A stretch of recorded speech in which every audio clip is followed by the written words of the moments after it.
Чувстваме ли се зле, значи нашия вътрешен глас, на който ние трябва да има огромно доверие, ни казва: това не е твоето.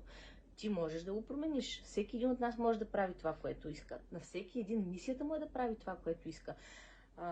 Хората много често не знаят какво искат, особено в сегашното общество, защото повече служим на фразата трябва и не се замисляме какво искаме. Още от много малки ни учат. Също и това, че не живеем тук и сега. Казвате, стискай зъби сега, ще бъдеш добре, някога си. Да, А то няма някога си.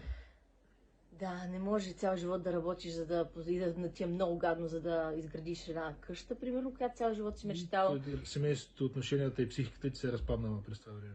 И в крайна сметка, като направиш тая къща, дето искаш, няма да изпитваш никакво удовлетворение. Живота ще е минал. Всички прекрасни мигове, които може да си изживял, ще са минали.